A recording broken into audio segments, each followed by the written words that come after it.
Born too soon, yet not alone. Clara's hand trembled as it gripped Aidan's. The hospital room felt colder than it should have, sterile and silent save for the occasional beeping monitor and muffled voices beyond the double doors. Her contractions had begun just past midnight, weeks before her due date. The twins, her precious girls, weren't supposed to arrive yet. "I'm scared," Clara whispered, trying to mask the tremor in her voice with a brave smile. Aidan kissed her forehead and held her gaze. "They're strong. Just like you." But even as he said it, the fear in his eyes betrayed him. Doctors rushed in moments later. The heart rate monitor showed erratic patterns. One baby's heartbeat was slowing. "Clara, we have to move now," the doctor said urgently. "There's fetal distress. We're prepping for an emergency C-section." The room blurred as she was wheeled away. Her last thought before the anesthesia took her was a prayer, a desperate whisper into the unknown. She awoke to silence. Not the silence of peace, but of absence. No newborn cries. No cooing nurses. Just the low hum of machines and the ticking of a wall clock. Aidan sat beside her, his eyes red and swollen, holding a pink blanket in his lap. Where are they?" Clara croaked. He looked at her and blinked away tears. "One is doing well. Really well. She's strong, like you said." A pause. "But the other? Ivy, she's not breathing on her own yet. They have her on a ventilator. She's critical." Clara's heart cracked. Two names. Isla and Ivy. Two souls who had danced inside her for months, who kicked when she laughed and hiccuped when she ate ice cream. And now, one was fighting for her life. Nurse Lauren had seen her share of difficult cases in the NICU. But there was something about baby Ivy that stayed with her long after her shift ended. Maybe it was the way her tiny fingers curled without strength, or the unnatural stillness in her incubator. Ivy didn't twitch. Didn't cry. Didn't respond. Her sister Isla, born minutes before her, was in a warmer just a few feet away, wiggling and flailing with newborn zest. The doctors tried everything. Oxygen therapy. Surfactant treatment for underdeveloped lungs. Steroids. Ivy's oxygen saturation barely improved. Her brain activity was sluggish. They feared she wouldn't last the week. Lauren sat by Ivy's bed one night, watching her chest rise and fall mechanically. A machine was breathing for her. But Ivy wasn't gone. Not yet. "She just needs something more," Lauren whispered. "Something science can't explain." Meanwhile, Clara begged to see them both. But NICU policies were strict. Only one baby could be held at a time. Ivy's condition was too fragile for skin-to-skin contact. But Clara's instincts as a mother screamed louder than the protocols. "I carried them together," she sobbed one evening. "They shared a heartbeat, a home. Please. Just let them be near each other again." The nurses sympathized. The doctors didn't budge. Infection risk. Equipment restrictions. Legal liabilities. Until one person broke. Lauren. It was 2:38 a.m. The hospital corridors were quiet. Only the buzz of fluorescent lights and the occasional squeak of shoes echoed through the NICU. Lauren peeked around. No one watching. Isla was wide awake, her tiny fists in the air, eyes darting like she was searching for something, or someone. Lauren unlatched the side of Ivy's incubator and gently wrapped her in a sterile swaddle. Carefully, she wheeled Isla's cot beside her sister's. The moment Ivy was close enough to feel her sister's warmth, something shifted. Lauren laid Isla's tiny arm across Ivy's chest. It was barely a touch. But to Lauren, it felt electric. Ivy's monitor beeped. The oxygen saturation climbed. From 79% to 82%. to 86%. Then Ivy moved. Her little leg kicked. Her hand curled and uncurled like she was reaching toward her sister. Lauren gasped, staring at the vitals. The machine began showing shallow, but natural, breathing efforts. Morning came. When the doctors made rounds, Ivy's chart looked different. Better. Her brain activity had improved. She was responsive to light. Her oxygen saturation had stabilized, without full ventilator support. No one could explain it. Lauren didn't speak a word of what she had done. Not yet. But the miracle had begun. Back in Clara's room, Aiden burst in with a stunned expression. She's breathing. On her own. Just a little, but it's a start. Clara covered her mouth, eyes wide with disbelief. What changed? He shook his head. They don't know. But someone did. Lauren watched from a distance, her heart full. She knew it was against the rules. She knew she might face consequences. But for the first time in days, she saw light where there had only been shadows. And she knew, the story of Ivy and Isla was just beginning. The silent twin. The NICU, despite its state-of-the-art equipment, often felt like a place suspended between hope and heartbreak. Every beep could mean a breakthrough, or a farewell. For Nurse Lauren, the last 24 hours had felt like stepping into the realm of the impossible. Ivy, whom everyone had expected to fade quietly, was suddenly showing signs of fight. The only question haunting Lauren's mind was, why now? Baby Ivy, still fragile, remained under intense observation. Her lungs hadn't fully healed, and her body struggled to maintain oxygen without assistance. Yet something had changed. The nurses whispered. The doctors took notes. They credited the improvement to medication, oxygen therapy, or luck. But Lauren knew better. It wasn't science. It was love. That silent, invisible current that had passed from Isla to Ivy when their skin touched. The hospital didn't have a clinical term for it, but Lauren had seen it. A sister's touch had awakened Ivy in a way no machine ever could. Still, she kept her secret. Meanwhile, Clara was finally allowed into the NICU in a wheelchair, her stitches aching but her heart desperate. She approached Isla first, her healthy, wriggling little star, who kicked her legs with a fighter's energy. She's beautiful, Clara whispered, stroking her daughter's tiny cheek. But her eyes kept drifting to the other incubator, the one surrounded by more tubes, more monitors, more silence. Ivy. Clara's breath caught when she saw her. Her skin was a little more pink today, not as pale. Her chest rose and fell slowly, rhythmically. She moved her fingers yesterday, the nurse told her softly. Only for a second. Clara reached toward the incubator window, tears blurring her vision. She's still in there. I know she is. Please, please don't give up on her. I don't think she wants to give up, Lauren said quietly, standing behind her. Clara turned, and for a moment, their eyes met. Lauren didn't say more, but somehow, Clara knew. Something had happened. Later that evening, Lauren found herself in the break room, staring into her untouched coffee. She hadn't slept in 2 shifts. Her heart was too heavy. What she did was a violation of hospital policy. If caught, she could be suspended, or worse, fired. But how could she regret it? Was it truly wrong to let a dying baby feel the warmth of her twin? Was it wrong to give them a chance to do what they'd done inside the womb, be together? She remembered the ultrasound scans. Isla and Ivy, curled side by side, holding each other even in utero. Everyone had marveled at how their spines aligned, how their hands touched. They were never meant to be apart.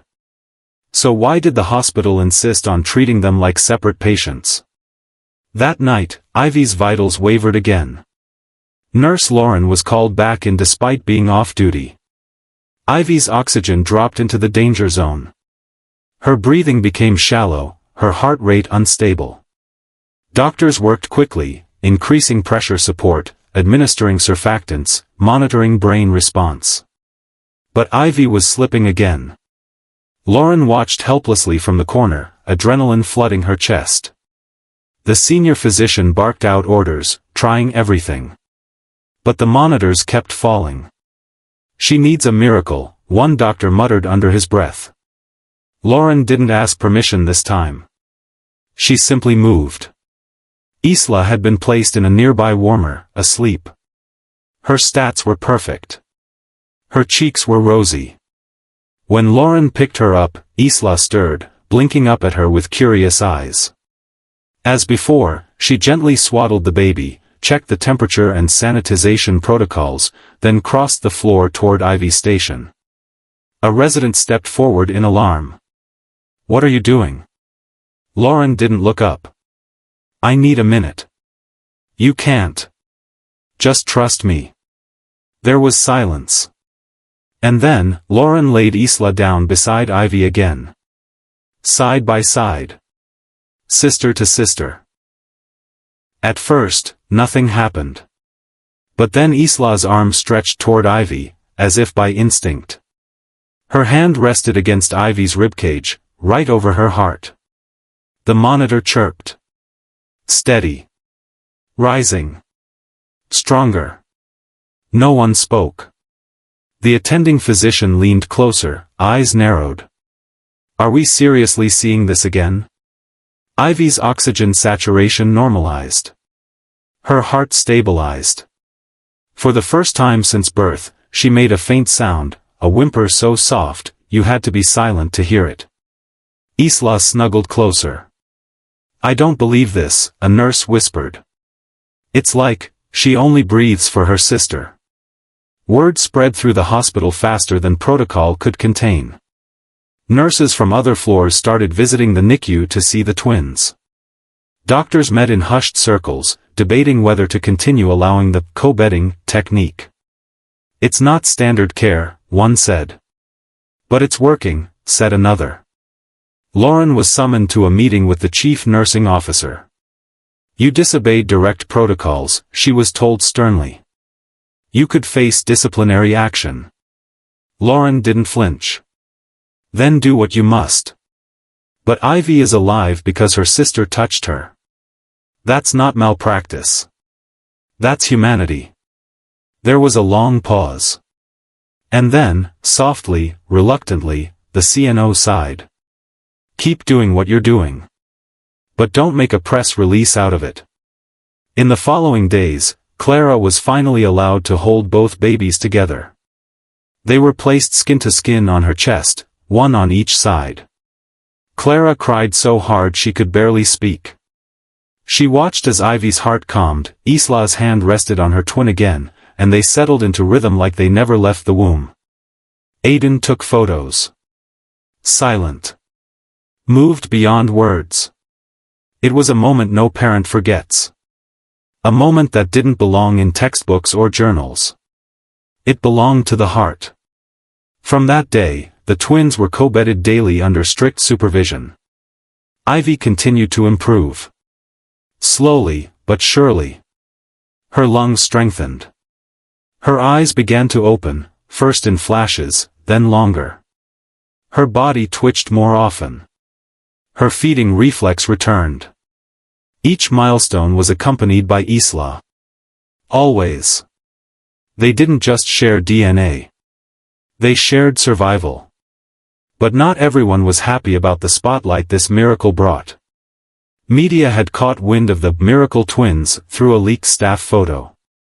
Blogs were writing headlines. Local news crews requested interviews. The hospital feared scrutiny and liability. They didn't want the story to go viral, for the wrong reasons. Lauren was warned. Clara was asked not to speak to press. But truth has a way of seeping through the cracks. And this truth wasn't just a story, it was a revolution in the making. Skin to skin, soul to soul. There are moments in life that defy language, moments where the human spirit rises above logic, where love becomes its own form of medicine. Ivy and Isla, twin sisters brought into the world too early, were living proof of such a moment. But miracles, as the world defines them, are rarely simple. The NICU had transformed. What was once a quiet room of routine and regulated care had become a sacred space, where nurses whispered and visitors held their breath when they passed Ivy's incubator. Not because she was the weakest anymore, but because she was the strongest in ways they couldn't explain. Since the first time Isla had been placed beside her sister, Ivy's vitals had stabilized again and again. When they were separated, her body struggled. When reunited, she responded. There was no denying it.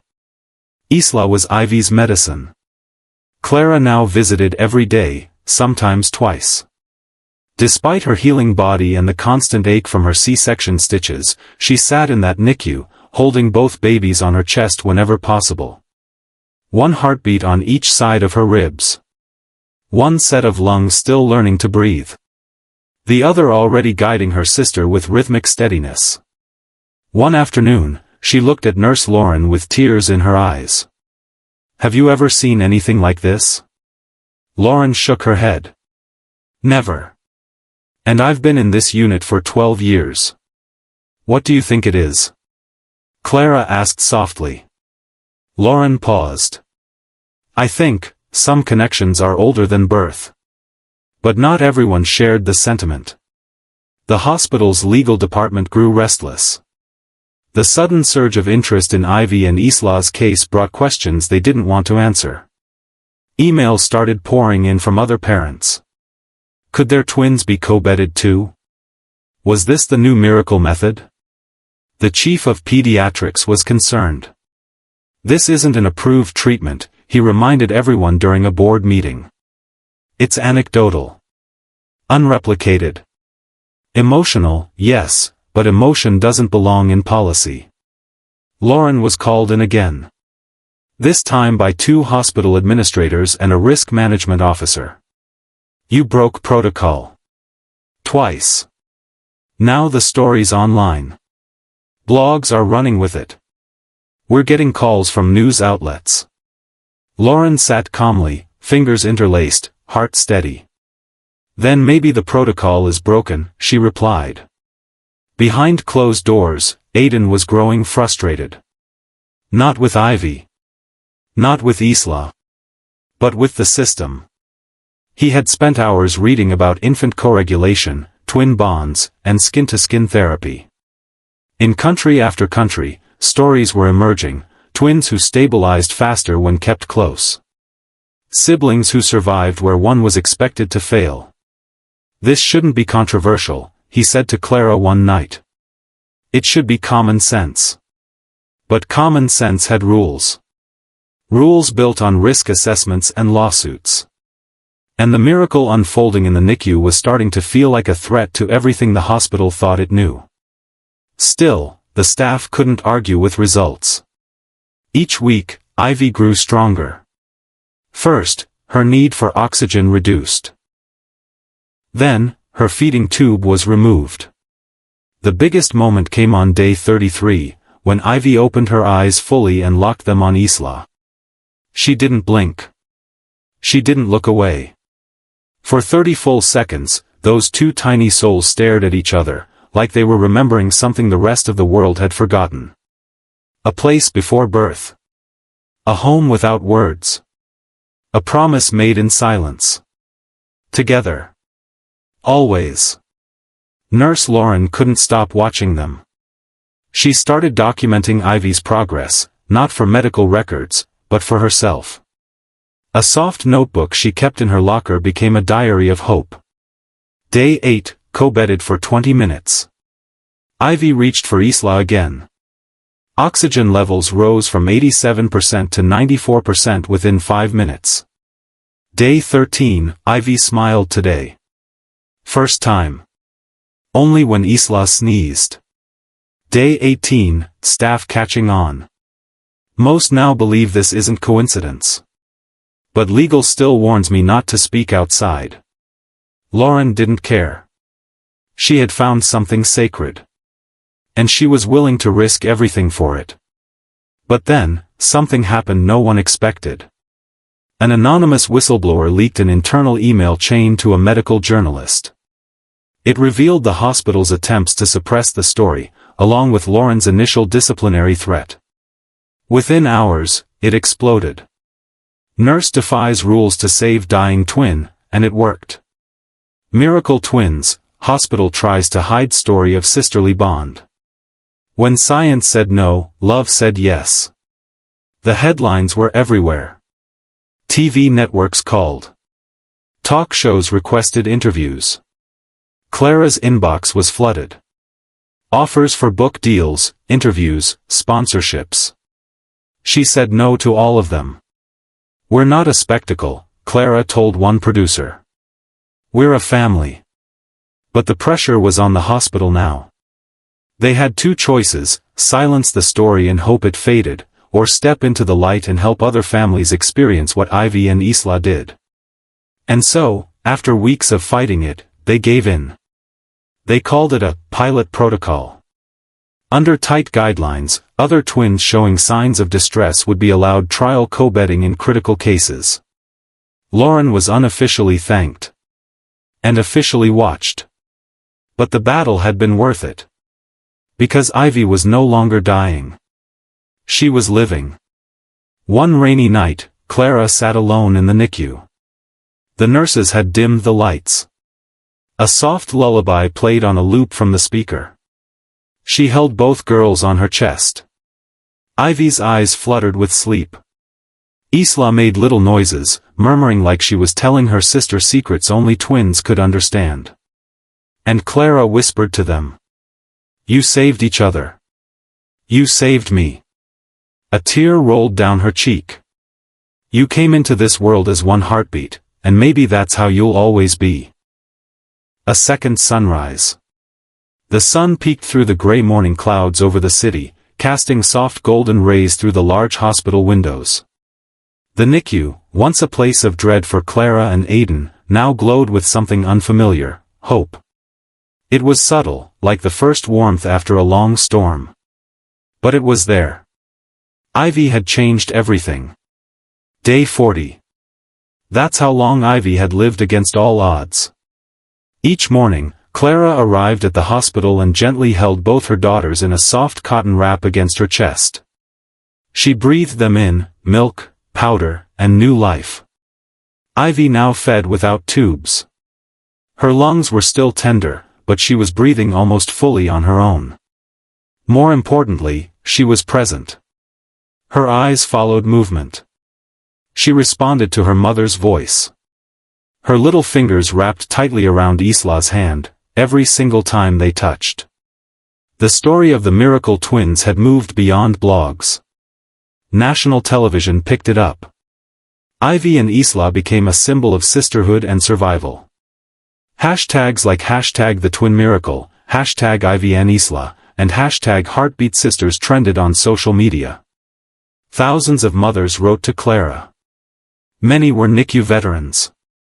Others were in the trenches, holding on to frail newborns, desperate for the same glimmer of light.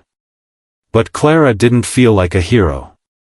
She still woke every night in a cold sweat, haunted by the early moments when she thought she would lose her child. The miracle was real, but the trauma hadn't faded. Not yet. Inside the hospital, the newfound fame had created tension. The administration's initial attempts to suppress the story had backfired. Instead of controlling the narrative, they had become part of the controversy. Now, every action was scrutinized. The hospital board initiated an internal audit of the NICU procedures, questioning every deviation from standard neonatal care. Nurse Lauren was interviewed repeatedly, her judgment questioned, her methods dissected. "You realize," one of the medical board members said, "that if anything had gone wrong during co-bedding, we'd be facing lawsuits." Lauren didn't blink.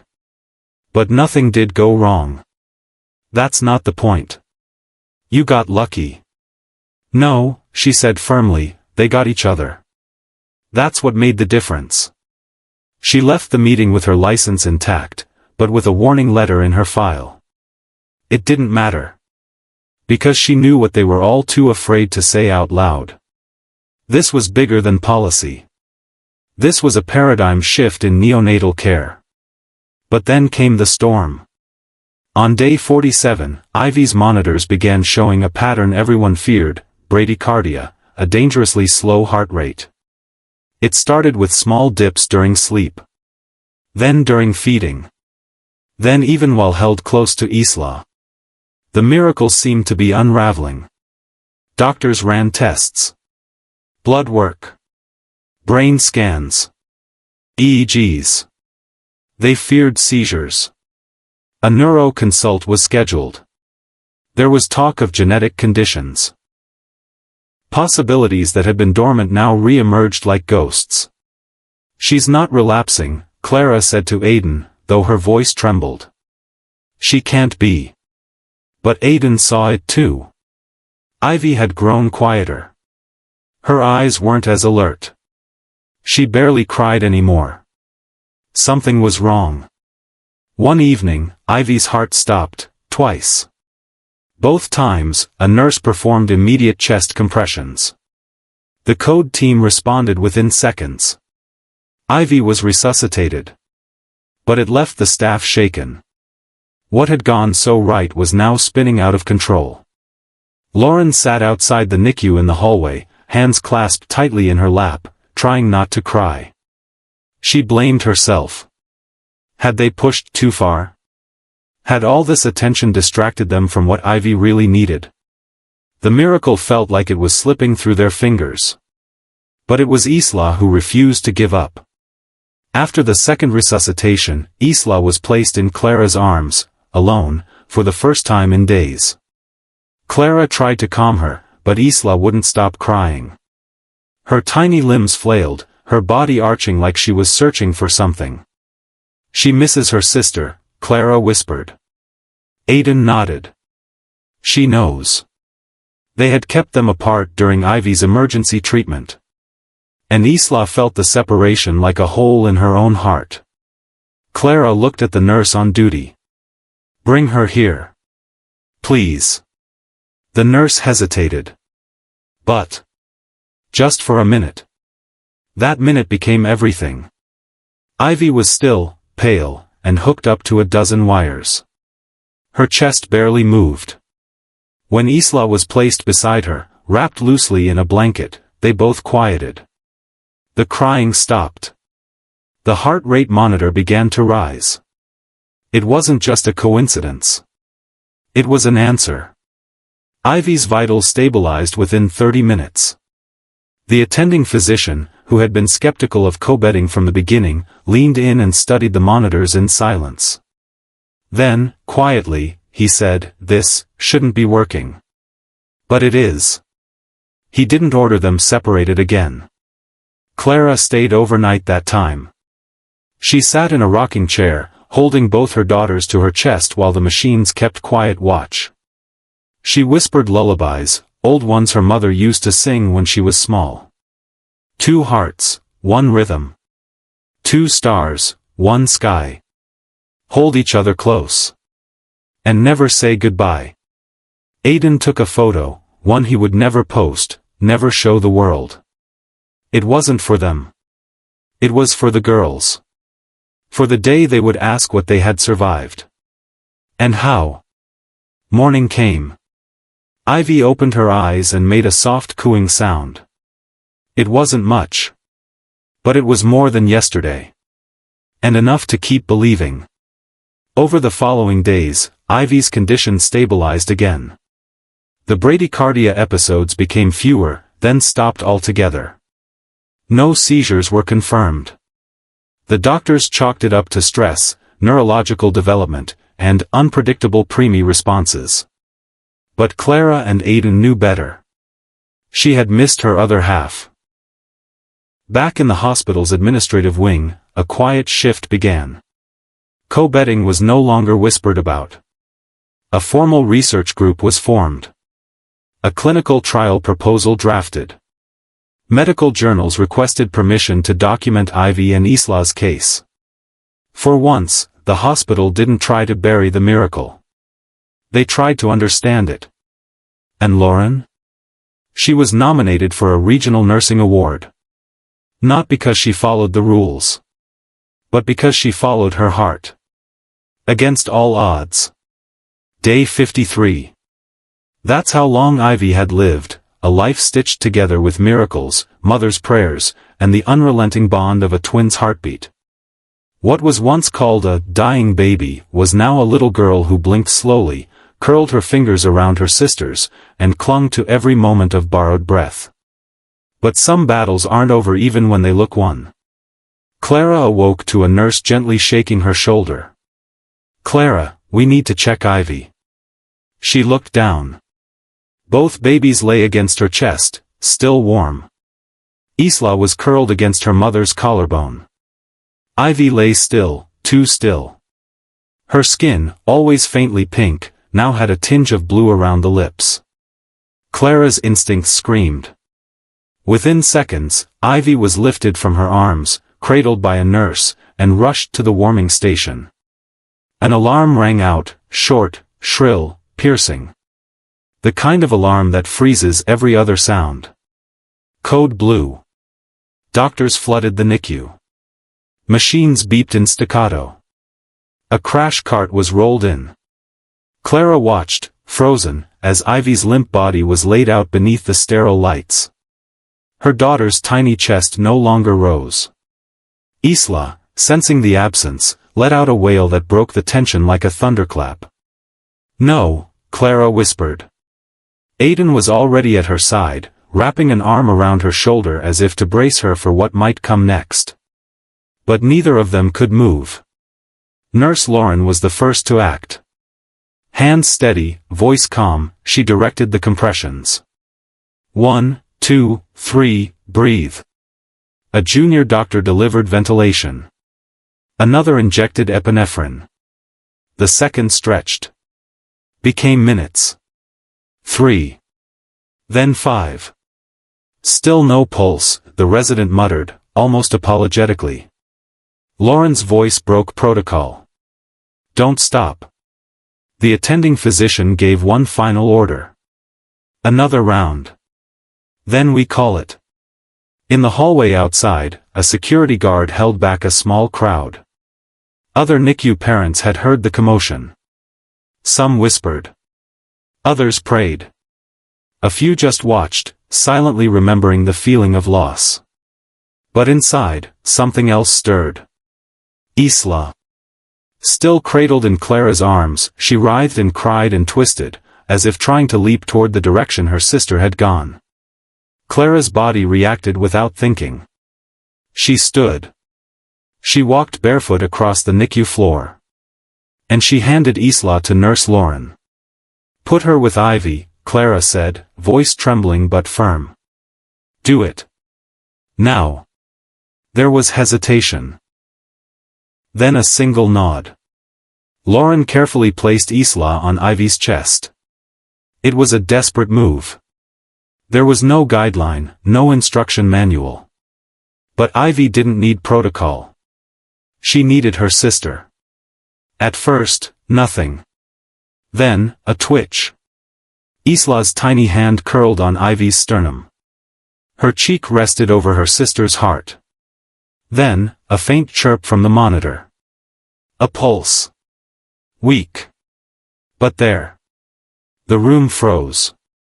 Again, Lauren whispered. "Check again." The nurse pressed the stethoscope to Ivy's chest. 60 beats per minute. "It's climbing." And just like that, Ivy returned. No one spoke for a long time.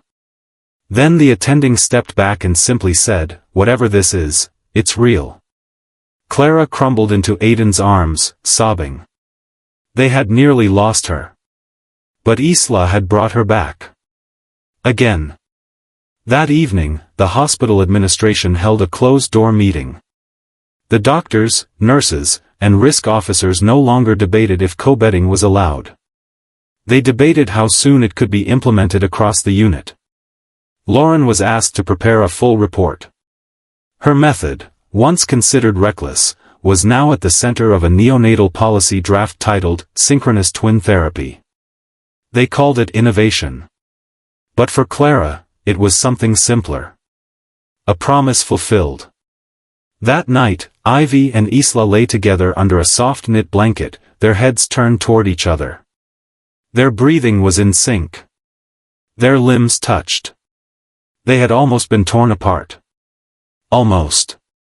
But love doesn't let go so easily. Day 56. A reporter stood at the hospital entrance, umbrella in one hand, microphone in the other. The local news had returned.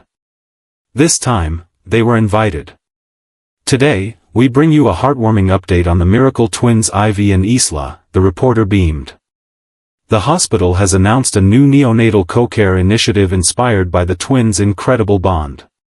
A clip played of Clara holding both babies. Ivy's eyes wide, Isla smiling.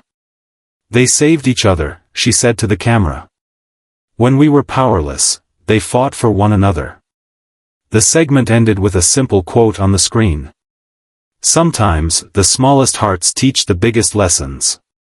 Later that week, Clara received a letter. It was from a mother in Ontario, Canada.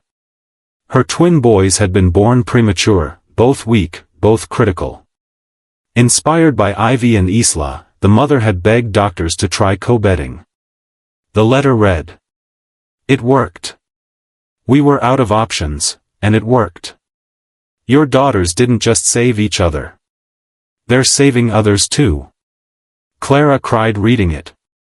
This wasn't just a miracle anymore. It was a movement. Still, Ivy's recovery wasn't perfect. She had mild lung damage. She would need frequent checkups, possibly oxygen support for her first year.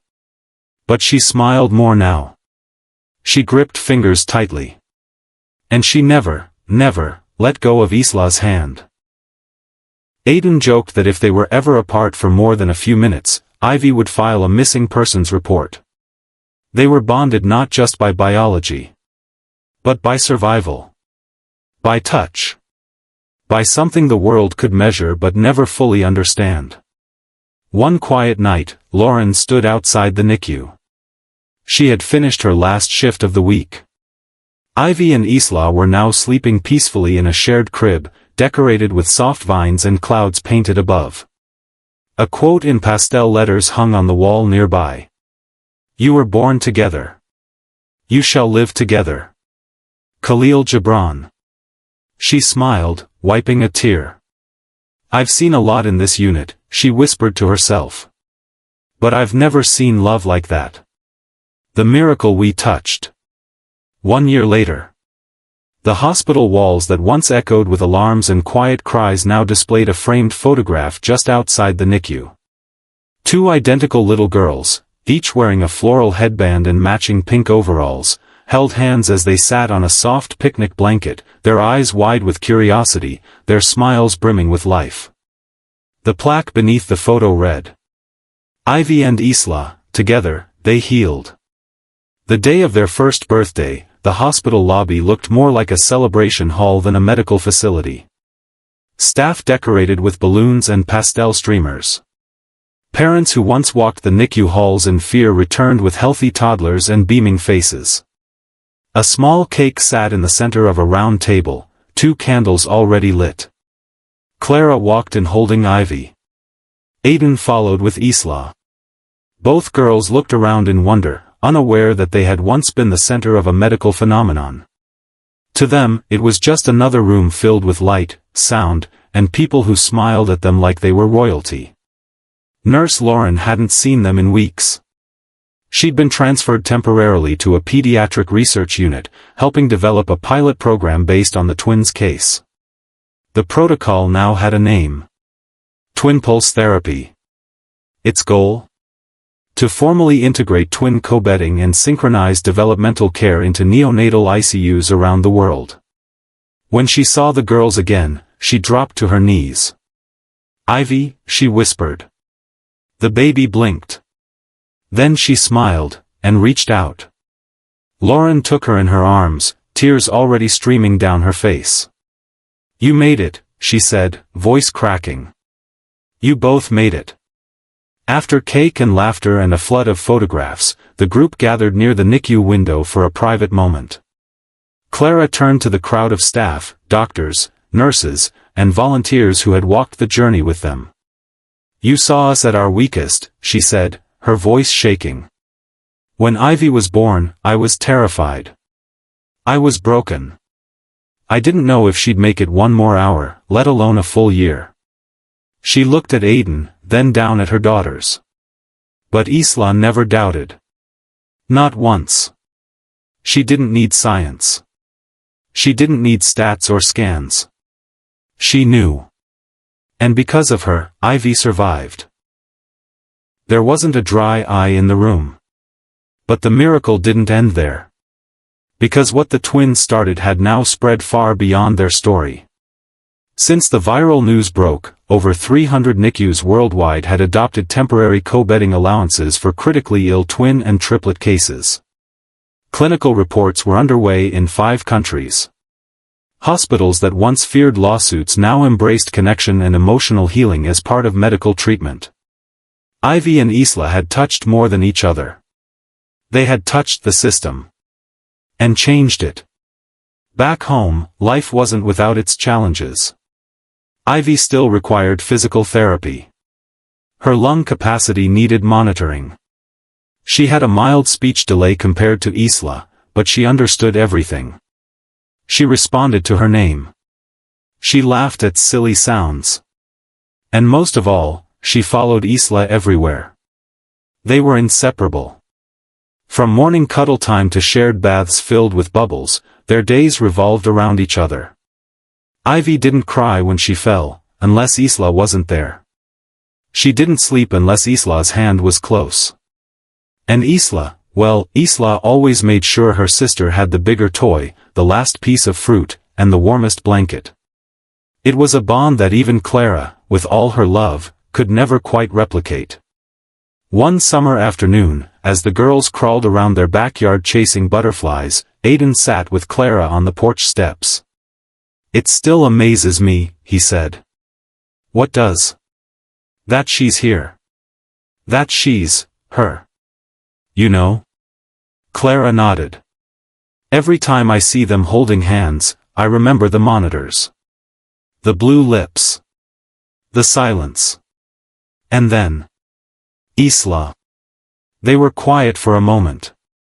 Then Clara whispered, sometimes I wonder if they knew, before we did. That one couldn't make it without the other. Aiden looked at her. They knew in the womb. That's where the promise was made. Later that week, a package arrived in the mail. It was addressed to Clara and Aiden, but the return address was a research facility in Geneva, Switzerland. Inside was a small booklet, a published journal article. Title: The Ivy-Isla Protocol, Co-bedding Preemies to Promote Cardiac Synchrony and Emotional Regulation. Authors: Dr. Helena Strasser, NICU Developmental Research Group. The abstract explained what Clara and Lauren had known in their bones from the beginning. In high-risk neonatal patients, co-bedding, particularly among twins, can lead to marked improvements in cardiac function, oxygen regulation, emotional distress reduction, and neurological outcomes. Based on case studies like that of Ivy and Isla, we believe the body responds not only to medicine, but to presence. To heartbeat. To love. Clara clutched the paper to her chest and wept. This wasn't just about 2 babies anymore. It was about every baby who deserved more than machines. Who deserved to be held, not just healed. On Ivy and Isla's 2nd birthday, a short documentary aired on national TV. The title? One Heartbeat Wasn't Enough. Clips from the NICU showed Lauren placing Isla next to her sister. Interview cuts revealed Clara's raw honesty, Aiden's quiet courage, and even the moment Ivy opened her eyes for the first time after being declared nearly gone. The final scene showed the 2 girls in a field of sunflowers, running, yes, running, hand in hand. The narrator spoke one final line. Some miracles are loud. Others are whispered between heartbeats. Ivy and Isla gave the world the quiet kind, the kind that lives forever. Today, Ivy and Isla are still thriving. They don't remember the machines, the wires, the odds. But the world remembers. And the legacy of their connection lives on, in every NICU that now keeps twins together, in every nurse who chooses instinct over rules, in every parent who dares to believe in something more. Not science or soul, but science and soul. Together. Just like Ivy and Isla.